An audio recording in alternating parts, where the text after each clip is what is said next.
Hello everyone, welcome back to Magnet Brains. My name is CS Payal and इस video में हम बात करने वाले हैं इम्पैक्ट ऑफ गवर्नमेंट पॉलिसी के बारे में।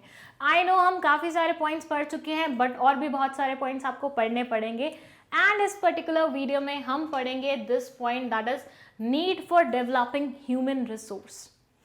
इसके लिए मैं आपको सुनाऊंगी प्यारे लाल जी की एक कहानी। अब ये प्यारे लाल जी कौन थे? प्यारे लाल जी इंडिया में 1991 से पहले शूज़ मैन्युफैक्चर किया करते थे। इनके शूज़ होते थे हैंडमेड और पूरे मार्केट में इनकी थी मोनोपोली, मतलब इनके अलावा और कोई नहीं था जो शूज़ मैन्युफैक्चर करता था। अब ये कंप्लीट एक क्या है, एग्जाम्पल है, तो ध्यान से सुनिएगा। प्यारे लाल जी हैंडमेड शूज़ बनवाया करते थे अपने इंडस्ट्री में और ये शूज़ की मोनोपोली थी, मतलब प्यारे लाल जी की मोनोपोली थी पूरे मार्केट में। इनकी तरह कोई शूज़ नहीं बनाता था और ये इकलौते सेलर थे। ठीक है, इनके यहाँ पे थे दो एम्प्लॉयज़, बट किसी कारणवश इस एम्प्लॉय को इंडस्ट्री छोड़ के जाना पड़ा। इन्होंने बोला प्यारे लाल जी मैं कल से नहीं आ पाऊंगा। प्यारे लाल जी ने बोला कोई बात नहीं, अगर कोई और इंसान हो तुम्हारी नज़र में तो उसे भेज देना।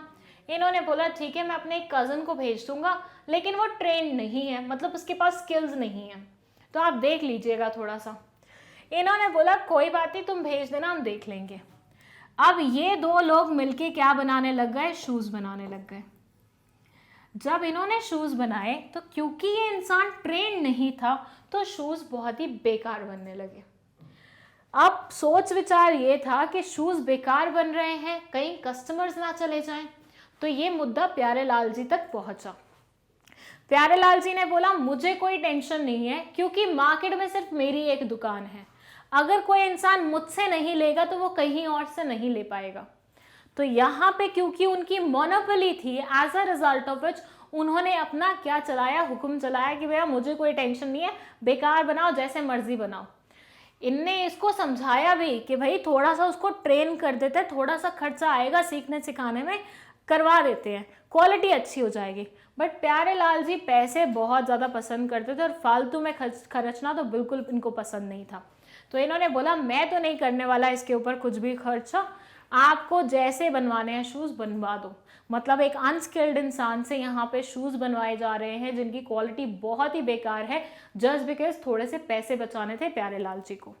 अब ऐसे सिनेरियो में हुआ क्या कि 1991 तक तो इनकी स्टोरी बहुत अच्छी चली, लेकिन जैसे ही 1991 आया और इकोनॉमिक रिफॉर्म्स आए एलपीजी वाले, तो बाहर से बहुत सारी इंडस्ट्रीज आ गई जो शूज़ मैन्युफैक्चर करने लगी।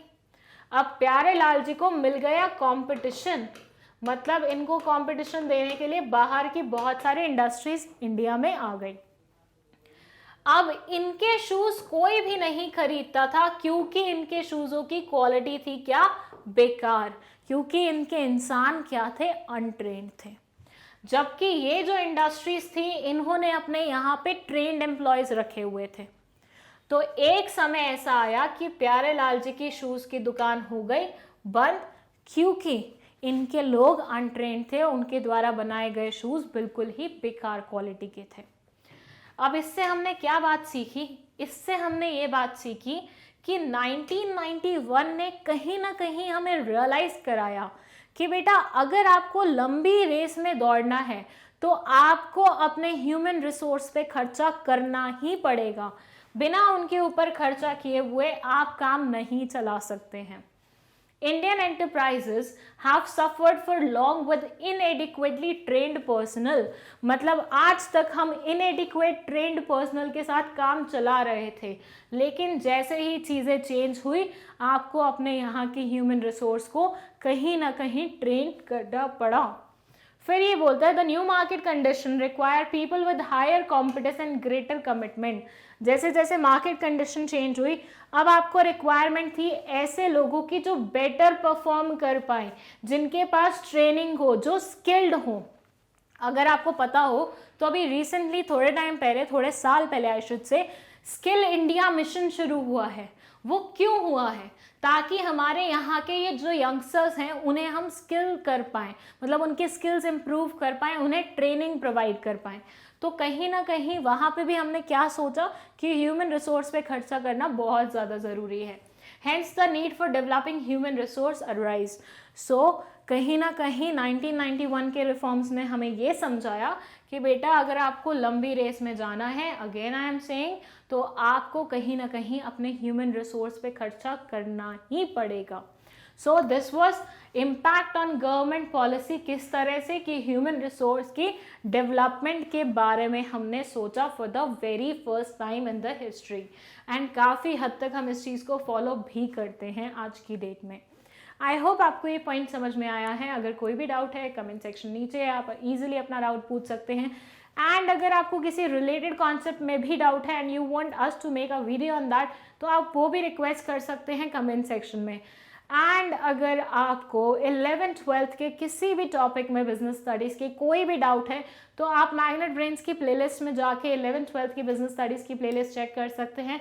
वहाँ सीक्वेंस वाइज आपको सारी वीडियोस अवेलेबल है, तो वो आप इजीली देख सकते हैं। Thank you so much.